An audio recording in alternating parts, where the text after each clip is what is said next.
My name is Claire Donovan. I'm a pediatrician living in Boston, and I was the bride left behind on her wedding night. Not a few days before the ceremony, not at the altar, but in the middle of the reception in front of 200 guests, still wearing a wedding dress with visible fold lines. My husband, Zachary, received a message, went pale, looked at me one last time and said, "I have to go." He walked away as if the wedding had never happened.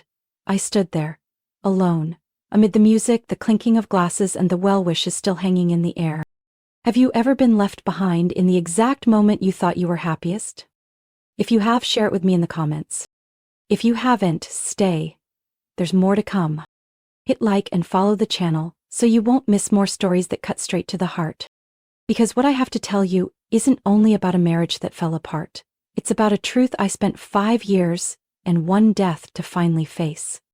I met Zachary on a fall morning in the lobby of Boston City Hospital, where coffee cost twice as much and sleep was the rarest luxury for a second-year resident like me. I had just finished a 36-hour shift, eyes blurry, head spinning, fumbling with a cup of hot coffee I treated like the only thing keeping me upright that morning, and then I bumped into him. The coffee spilled across his expensive white shirt, staining the front brown. I froze, stammered out an apology, dug through my bag for napkins. But he chuckled and spoke first. "Doctor should get more sleep." Then he pulled out a handkerchief from his own pocket, handed it to me and added, as if he couldn't care less about the stain, "But if you're planning to attack someone with caffeine again, maybe go for a cheaper shirt next time." I laughed. Zachary wasn't like any man I'd met before. He wasn't pushy, he wasn't flashy. Because this story isn't only about being left behind. I declined, politely but firmly. I was exhausted. My heart and mind had no space left for anyone. But the next morning, while changing into my white coat in the doctor's locker room, I found a small folded note in my pocket. "If you change your mind, the coffee won't be hot, but I'll still be waiting." His name and number were written beneath it, Zachary Cole. I didn't text back. Not until a rainy night, when I'd been stuck covering the ER for 20 straight hours, and no one showed up to pick me up like they'd promised. I sat alone by the vending machine, staring at a bottle of water like it might offer comfort. And then Zachary showed up, soaked from the rain, holding a box of hot food and a pair of fuzzy slippers. All he said was, "Haha, I figured you forgot what warm feet feel like." From that day on, I started finding small notes in my pockets. "Good luck with the morning shift. Hope all your patients are adorable. Don't forget to eat something before 10. Have you any water yet, Dr. Donovan?" One time, I fell asleep on the phone with him mid-call.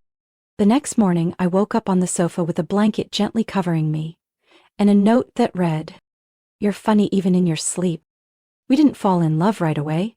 It grew quietly, gently, like the way he patiently waited in his car for me to finish each shift, playing soft music and holding out a cup of hot cocoa for me to sip before saying a word.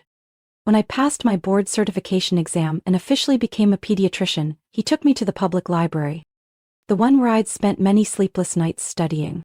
At our usual bench, he got down on one knee and held out a slim, white gold ring. No diamonds. Just my name engraved on the inside.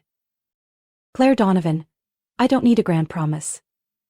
I just need to know that when you're tired, you'll still choose to come home. To me." I nodded in silence, not from a surge of emotion, but because I knew. He was home.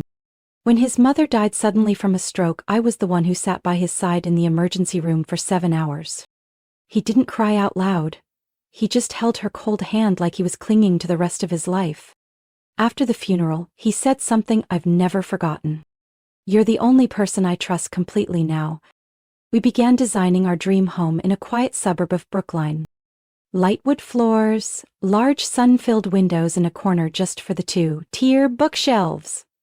Because I loved children's books. He spent a whole month finding the exact kitchen tile in Seattle fog like I wanted. I picked paint colors for the nursery, even though I wasn't pregnant yet. He picked names, Miles if it was a boy, June if it was a girl, after his mother. Every detail in that house reflected a man who paid attention to what I loved. From the brand of tea I drank, to the rocking chair on the balcony so I could rest while still seeing the sky. We both believed we had found the calmest place in the chaos of life. So when he walked away on our wedding day, I didn't just lose a husband. I lost the belief that love, if deep enough, would never leave. After that night, I tried everything a wife, or someone who still believed she was a wife, could do to find him. I called, he didn't pick up. I texted, no reply. I went to his office, locked. The staff said he was on an urgent business trip. I contacted his parent company. The manager told me Zachary had filed for indefinite leave the morning after our wedding. The only thing in his email, I need time. Time for what? I went to the house we had designed together. It was still unfinished. No furniture, curtains uninstalled, bedding still sealed in plastic. Everything was halfway, like my life. The oak dining table hadn't even been unboxed. The rocking chair swayed in the wind out on the balcony. No sign he had ever come back. I stood in that unfinished house like a smudged line on paper. Not erased, but never continued. A week later, I went to his mother's house, Mrs. June's. She had no answers for me. All she said was, "Claire, if you need to stay here, treat this place as your home. I don't understand what's happening with him either." Her eyes held a deep sorrow, like she was losing her son all over again. I couldn't cry there, and left. Every trail went cold, until one rainy night, I got a call from Ian Keller, Zachary's best friend from college. "Claire? It's Ian. Sorry it's late. But I can't keep this to myself anymore." I sat up straight, my heart pounded. I know I shouldn't be saying this, but that day, before he left, Zachary called me. He said one name. I held my breath. He said, "Ava. She's back. Everything's falling apart." The phone nearly slipped from my hand. Ava Whitmore. I had only heard that name once, on one of our early dates when Zachary mentioned a college relationship that ended in tragedy. Ava, the ex-girlfriend who supposedly went missing in a car accident back in 2015. It made the news. There was a funeral. The family confirmed the body. Zachary barely spoke of it. He only said, "She turned left. I didn't, and that was the end, forever." Though how was she back? I stayed up all night digging into anything I could find about Ava. The accident article. It was still online. But when I searched public records for Ava in the citizen database, the result came back blank. No social security number, no tax records, no bank accounts. As if after 2015 she had never existed. Zachary's silence began to take shape. I went to the city library archives where death notices, certificates, and crash reports were stored. One strange detail. In Ava Whitmore's death certificate copy, the field for identification of the body was blurred due to a print error. The section for next of kin contact was also empty. I called an old friend, an investigative journalist for a local paper. She helped me connect with someone who had covered the crash years ago. The call lasted 6 minutes, but the first 10 seconds were enough to chill me to the bone. Ava Whitmore wasn't included in the DNA-confirmed victim list because there was no DNA to match. The body was too badly burned for complete identification. But the family held a funeral anyway because they had complete faith. The exact same words Zachary once said to me at his mother's funeral.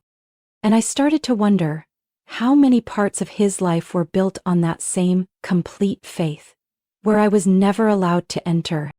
Filed public records requests across multiple states. A week later, a small data entry arrived from an archive office in Wyoming. A newly registered driver's license under the name Ava Marie Whitmore, using a new social security number. Address: Jackson Hole, Wyoming. I printed it out, sat at my kitchen table with a cold cup of coffee, and stared at the line of text. I couldn't believe I was tracking a woman who was supposed to be dead. Because she might be the reason my husband walked away on our wedding night. I called Ian again. "Is it possible Zachary was being threatened by her?" I asked. "I don't know, but I've never heard him sound that scared." It was like something had pulled him back into a past he thought he'd escaped. That night, I pulled out a suitcase, packed a few outfits, placed the printed address and some documents into a folder. I wasn't planning a confrontation. I only wanted the truth. even if it was the last thing I was ready to accept. But I didn't go to Wyoming. Even after printing the address, arranging my clothes, being ready to walk right into that town, I didn't leave Boston. After 3 weeks of restless sleep, eating out of obligation, and asking myself what I did wrong, my body began to revolt. I had stomach pain, started losing weight uncontrollably, my skin turned gray despite no sunlight. I still showed up at the hospital every day, still wore my white coat, still placed my stethoscope on the fragile chests of NICU newborns, still answered parents' questions with a calm voice. But I wasn't living. I was surviving. Or more accurately, hiding. Hiding from the question why. Hiding from the wedding music still echoing in my mind every night I lay down. Hiding from the image of Zachary staring at me with blank eyes, and that sentence I could never explain. I have to go. My friend started to pull away, not out of malice, but helplessness. Jessica, my best friend and maid of honor, came by every day the first week. She brought food, folded my laundry, reminded me to drink water, and told ridiculous stories about her bad dates to try to make me laugh. One day she sat on the edge of my bed, her voice barely audible. "Claire, if you won't talk, I don't know what else to do." I buried my face in the pillow, silent. She sighed. "You don't have to be okay right now, but you have to let yourself be hurt, be angry, be alive. You can't go on like this, a ghost." A few days later, she stopped coming. Zachary's family cut all contact. His mother stopped answering calls. His sister blocked me on social media. His uncle, who used to sip whiskey with me and tell high school stories about Zach, sent me a single email. "We ask for privacy during this time." Their privacy? What about my pain? I started imagining that Zachary had been kidnapped. Maybe he'd been forced. Maybe an accident, a conspiracy, an undiagnosed mental illness. I clung to anything that might make what he did forgivable, until I got a call from the bank. "Hello, Ms. Donovan. We'd like to verify some recent transactions made on a new MasterCard account under your name, opened on the 17th of last month." "Excuse me? I didn't open any new accounts." "Exactly, ma'am. That's why we're calling. It appears the card was opened using one of your older profiles, but the delivery address is a hotel in Montana." I asked for the details. "A new credit account. Shipping address, Cabinwood Inn, Livingston, Montana. Recipient name, Zachary Cole. The hotel was a small inn with only 8 rooms. I found the phone number online and called immediately, heart pounding so hard it strangled my voice. "Cabinwood Inn, how may I help you?" I tried to sound calm. "I'd like to confirm whether a Zachary Cole is or was staying there. I'm his wife." There was a pause. "I'm sorry, we can't release guest information. This is urgent, life or death, family. I don't even know what I am anymore." I don't know if it was pity or something else, but the receptionist finally exhaled. "There was someone named Zachary Cole here, room 3. He stayed a week and left last week. Do you know where he went?" "We're not sure, but he didn't leave alone." What do you mean?"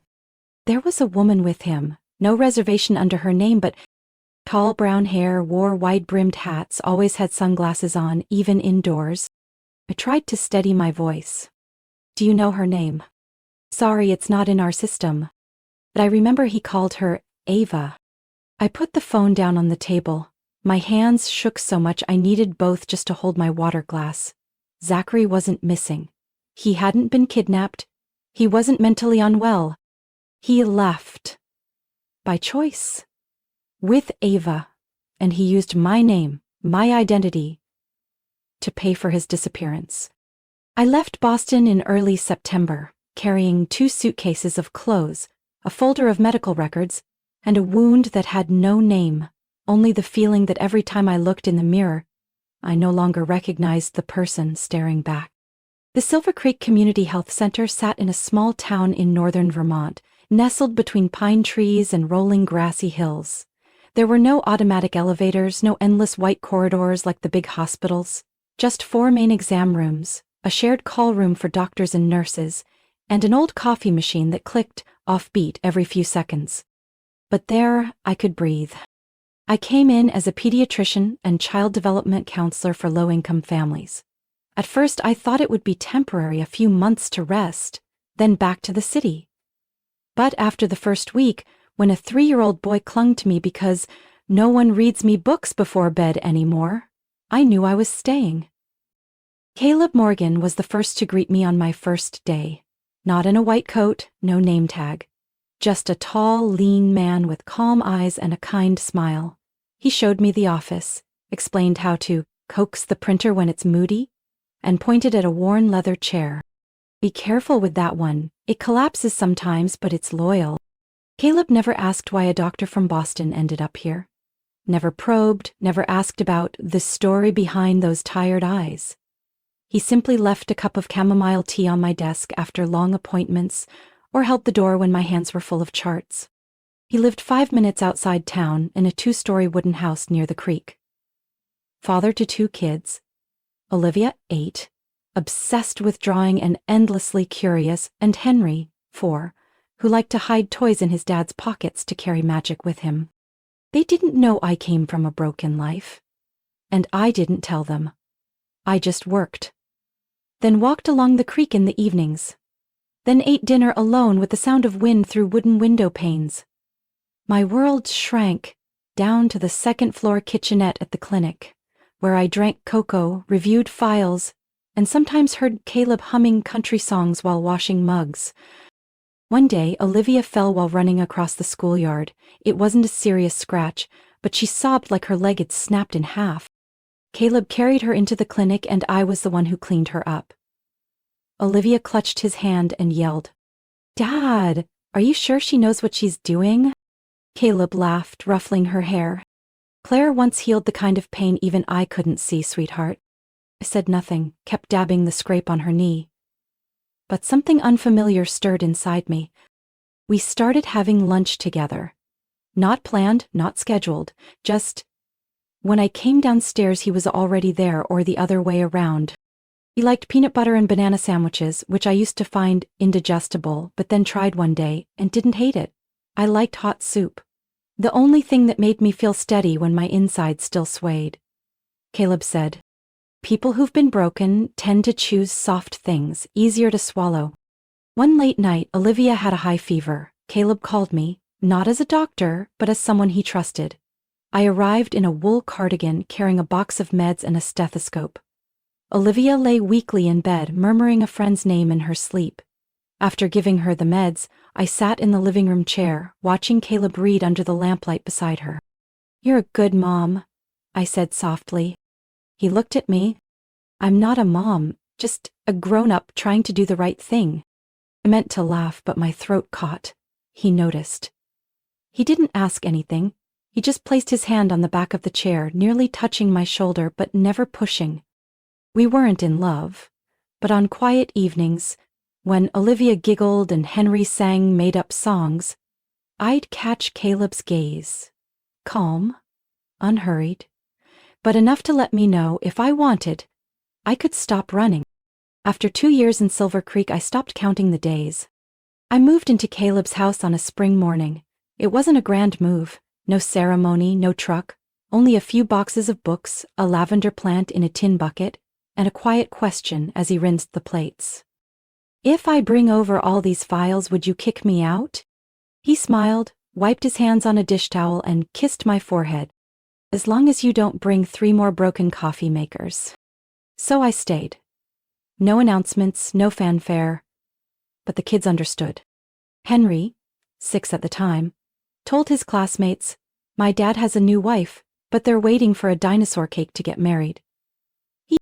And Olivia, 10 now, sharp and thoughtful, once called me Mom while half asleep during a fever. I stood by her bed, still holding a warm cloth, unsure if I heard it right. The next morning, when I brought it up, she shrugged. "I know my real mom's gone, but if the new mom makes chicken soup and reads every word in the book, she probably counts." Caleb heard it, didn't say a word, but that night, he left a note on the dinner table. "Thank you for not walking away, even when you had every reason to." Our engagement took place in the backyard. No white dress, no diamond ring, just about 10 people, some close coworkers, neighbors, the kids, and a blooming apple tree. Caleb built the bamboo arch himself. Henry snuck in green twinkle lights to make it magic. I wore a simple green dress, braided my hair, and held a bouquet of wildflowers Olivia picked that morning. No speeches. No one needed to say anything. It was all there, in every glance. Afterward, when the guests had gone, I sat with Olivia on the back steps. She leaned her head on my shoulder, our fingers interlaced. "Were you scared, Mom, before you decided to stay with us?" I looked out at the pines.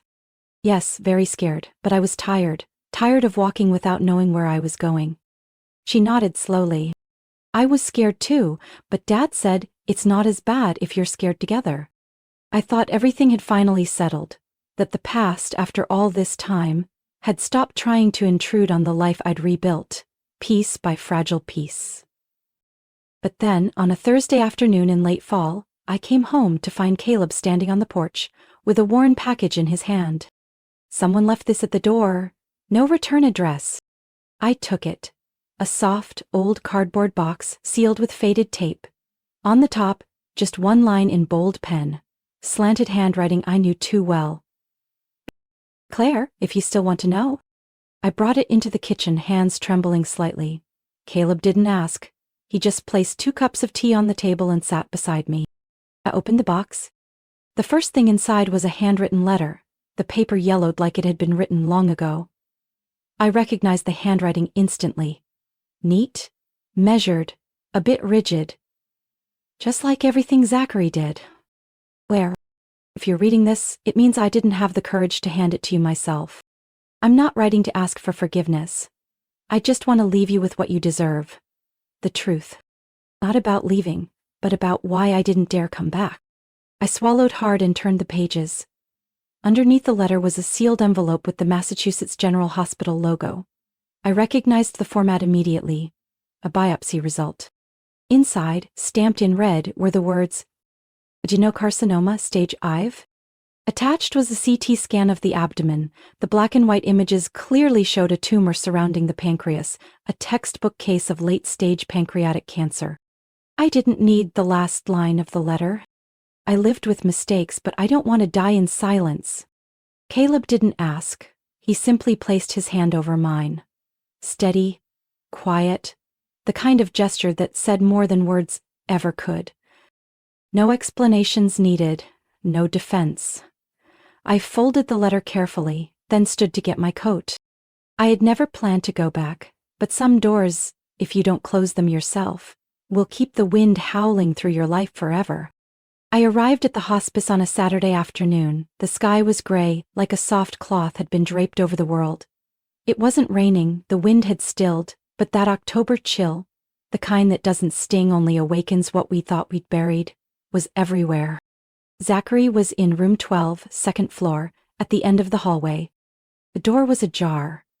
I pushed it gently and stepped into the small room, lit by artificial light. The air smelled faintly of antiseptic, mixed with dried lavender hanging near the window. He lay there, gaunt, pale, the skin around his eyes sunken. But his eyes, they were still the same, the ones I had once known, once loved, once thought I'd look into for the rest of my life. When I stepped in, he turned his head. When he saw me, his lips trembled, then curved into a faint, tired smile. "I didn't think you'd come." I pulled the chair closer but didn't speak right away. He breathed slowly, closing his eyes for a few seconds as if gathering the last bit of strength he had left. "I know you don't owe me anything," he whispered. "Not a visit, not even a goodbye, but if you still want to understand, just a little, I'll tell you everything." Zachary inhaled deeply. His voice was hoarse, weak, but each word came through clearly. "Ava didn't die. That accident? It wasn't random. She used to be involved with a money laundering group that posed as a public art foundation. I once signed off on one of their project designs fresh out of school, not knowing what was behind it. When it all fell apart, Ava faked her death to escape, and I thought it was over." He paused, coughed lightly. I poured him water and held the cup out. His fingers trembled as they brushed mine. "Then, a month before the wedding, she came back. not to threaten, but to warn me. Some of the old players were planning to stir things up again to scare the new ones. Ava said if I didn't help calm it down, they'd go after what I cared about most. I clenched my hands tightly. On the wedding day, Ava sent me copies of the old documents, along with one line: if she ever finds out, she won't live in peace. I was going to tell you, after the reception, I swear. But when I saw you walk into that ballroom, smiling, greeting our families, I couldn't. So you chose to walk away, without a word? Zachary lowered his head. I chose cowardice, thinking it might keep you safe, at least that's what I told myself. In that moment, all the years of pain cracked open, not in anger, but in a kind of exhaustion that went straight to the soul. Zachary looked at me. Not pleading, but like a man who once held light in his hands and dropped it. Not hoping to get it back. Only hoping to touch it one last time. Ava's gone. Last year, cancer. Same kind as mine. And you? The liver metastasis the doctor says could be a few months, could be a few weeks. How long were you with her? 2 years. But not the way you think. There wasn't love. Just two people with the same fear clinging to each other to stay afloat. I turned away. Then why now? Why send the letter? Why call me here? His voice shook. Because I'm dying. And you're the one thing I never had the courage to face. I took a breath. The room suddenly felt smaller, as if the beeping heart monitor and his shallow breaths were the only sounds that existed. Zachary kept speaking, this time without looking at me. His eyes fixed on the white ceiling. I don't expect forgiveness. I don't expect you to come back. I just want you to know. The one thing I held on to, all this time, was the image of you in that dress. Walking toward me, eyes lit like the world only had the two of us. I bit my lip, my eyes stung, but the tears never fell. I'm no longer the woman in that dress. No. And you don't need to be. You deserve to be whoever you choose to become. I just thank you for coming, so I won't die with words still buried inside me. I didn't know if it was an ending, or a very quiet beginning, but for the first time since he left I could look at him without feeling torn apart by the question, why? I returned to the hospice the next morning, carrying a box of chamomile tea and a few slim books about planets, something Zachary used to love back in college. I didn't know exactly why I'd brought them. Maybe because I still remembered how he used to whisper to me after long overnight shifts. If there's another life, I want to be an astronomer. At least stars don't betray each other. Zachary wasn't strong enough to read anymore. But when I opened the books and read aloud, my voice steady and warm, he tilted his head like he was listening to every word. I didn't feel like I was forgiving. I just didn't want to carry bitterness into the life I was now living. Well, I stayed by his side every day. Caleb would drop by occasionally. He never came into the room, just left coffee in the hallway with a quick note. The sun's out a little today. Olivia and I will be home if you need silence to return to. I used to fear that Caleb wouldn't understand. But his silence? Exactly the kind, at exactly the right time, let me know I didn't need permission to process old grief with kindness. On the 5th day I arrived earlier than usual. The night nurse told me Zachary had barely slept. He was weaker. I entered the room, turned on the instrumental version of Claire de Lune, his favorite piano piece. He couldn't speak anymore, but his fingers twitched lightly as if trying to reach for the melody. I sat beside him, holding his hand. For the first time since he left, we said nothing, and when his breath grew slower, I leaned in and whispered, not because I knew he could still hear me, but because I needed to say it. I didn't forget, but I've learned how not to hurt from it anymore. Thank you for letting me move forward. A single tear slipped down his cheek. His hand clutched a small letter he had held onto in those final days, so tightly that I had to gently pry each finger loose to take it. I didn't cry. Tears didn't feel like the right language to say goodbye to someone who had once been everything, and was now simply a part of a memory that shouldn't be erased. That night, I sat on the living room sofa. Caleb beside me, one arm around my shoulders, gently, like always. I opened Zachary's final letter. The handwriting was shaky, uneven, the paper smudged at the corners. I couldn't tell if it was sweat, medication, or tears. Claire? I once hoped I'd live long enough to explain everything. But sometimes explanations don't come from time. They come from courage. Thank you for living well, even when I didn't deserve it. You did what I was never strong enough to do. Keep treating the world with kindness, even after it broke you completely. I don't ask to be remembered as a husband or even a former love. I only hope that in your memory, I'm not the one who made you lose faith in everything. I'm not asking for forgiveness. Just that you keep the best years and let the rest drift away, like wind through an old season. Caleb quietly took the letter, folded it gently and placed it in the small wooden box Olivia once used to collect colored stones by the creek. He turned to me, eyes meeting mine. He didn't rush to ask, "Are you okay?" because he knew I didn't need that. What I needed was someone patient enough to sit beside me in the dark, on the nights I still didn't know who I was becoming. I leaned my head on his shoulder, quietly. Outside the window, wind stirred the small string lights along the porch. An owl called in the distance. Moonlight reflected faintly off the shingles, and something in me, held tight for so long, finally let go. Not to disappear, not to drift away, but to no longer weigh me down.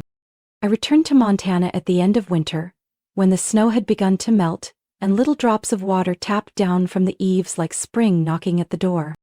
Same wooden house by the creek, same lights Olivia had hung on frayed rope, same door that creaked when it opened.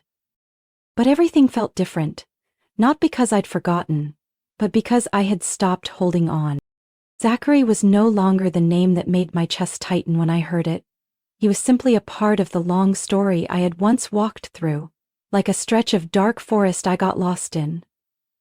And now, I had stepped back into the light. We held the wedding on a Sunday morning by the creek where Caleb and I often took the kids to play. No church, no formal wear, no organ music, just the sound of water running and wind rustling through tall pine branches. Olivia scattered flower petals along the path, no ornate aisle, only a path the children's feet already knew by heart. Henry darted around excitedly, asking over and over, "Mom, is it time for the forever promise yet?" I laughed. The way children name grown-up rituals always made me feel lighter. I wore a cream dress so simple no one would have guessed it was a wedding gown. Caleb wore a linen shirt, sleeves rolled, eyes following my every move like he still couldn't believe this day had really come. The officiant was a retired doctor who used to work at the clinic, now our neighbor and Caleb's fishing buddy. He opened with a line that made the whole gathering laugh. "Marriage isn't a destination, it's a pair of sturdy shoes. If they fit, you'll go far. If they don't, every step will make you wince." He held my hand gently, firmly, and in that moment I wasn't thinking of the past or any other name. I was fully present. We didn't exchange poetic vows. We simply said what we had already lived over the past 2 years. I promise not to try to be perfect, just patient, honest, and if you forget to wash your coffee mug for 3 days straight, I'll still love you. After one last grimace, I promise to always ask, "Are you okay?" even when you say, "I'm fine." I promise to remember, the woman standing before me was once left behind, and still chose to believe in love again. We kissed by the creek. Instead of fireworks or applause, there was only a breeze over the grass and the soft scent of apple pie floating through the trees. A few weeks later, I began to write again. Not a journal, but a book, not quite a memoir, but honest enough for anyone who'd ever been left to find themselves in it. The working title? After They Never Came Back. I wrote in the early mornings, before the kids woke, as the first sunlight streamed through the kitchen window, stretching long across the wooden table. I wrote about the things no one says at weddings, that love isn't always enough to make someone stay, that silence can hurt more than goodbye, that women don't have to be strong right away. They need to not fall completely. Caleb didn't ask much about the manuscript. He simply placed a mug of coffee next to me each morning, perfect temperature, exactly how I liked it, and occasionally left little notes. You're writing what others haven't dared to name. Keep going. One day, Olivia walked into the office while I was editing chapter 23. Are you writing about something sad, Mom? Yeah, about the kind of sadness I once thought I'd never get out of. She thought for a while, then asked, Action. But did you ever get out? Not out, I learned to live with it and still move forward. Olivia nodded, then said, like a little philosopher. Like when I was sad because real Mom was really gone, but there's a new Mom now who makes pancakes? I laughed and pulled her close. No one teaches children how to name emotions, but they always seem to know how to express them in the language that cuts straight to the heart.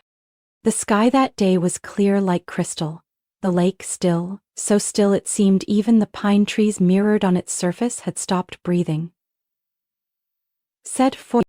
We held the celebration by the lake. It wasn't called a wedding anymore, because everyone there knew we'd been a family for a long time, but today was a chance to raise a glass, not for a beginning, but to honor a road already walked with courage.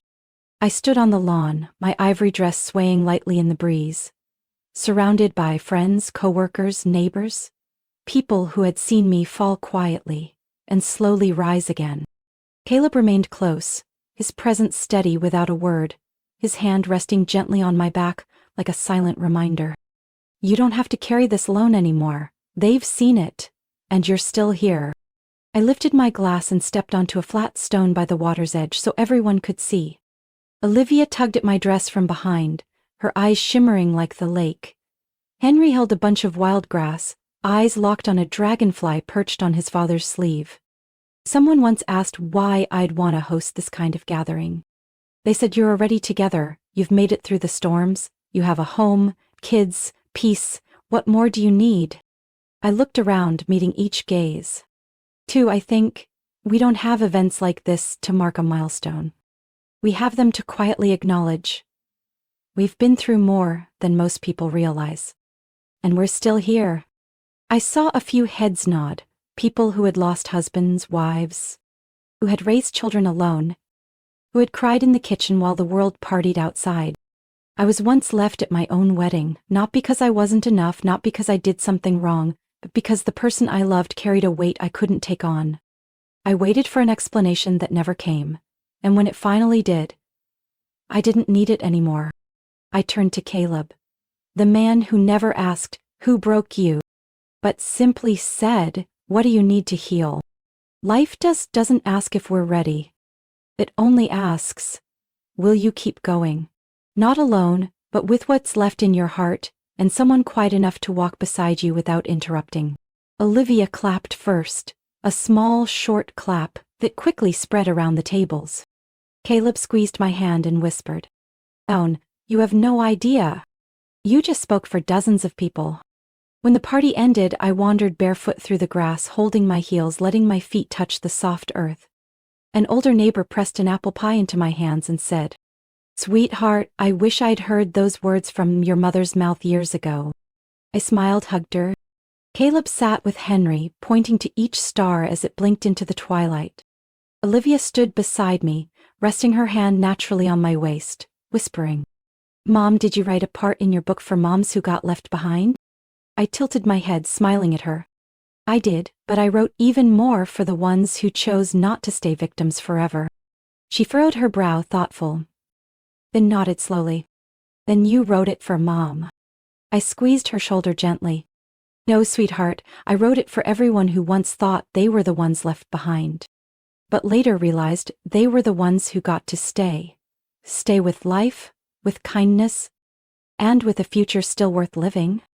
Maybe you've never been left at the altar, but maybe you've been left behind in a half-finished plan, a promise that was never kept, or simply forgotten in a relationship you gave everything to.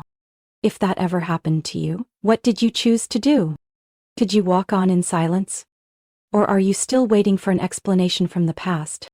I don't have the right answer, I just know this. We all deserve to be loved, not because we're perfect, but because we're brave enough not to give up on kindness, even after we'd been left behind. If today's story reminded you of yourself, or someone you once knew, Share your thoughts in the comments. I'll read them, and who knows? Maybe the next story begins with something you write. Don't forget to follow this channel so you won't miss the journeys of healing, rebirth, and reclaiming the meaning of family. The small things that, in the end, keep us closest to one another in this life. Because sometimes one story is enough to help someone believe they still have a chance to begin again.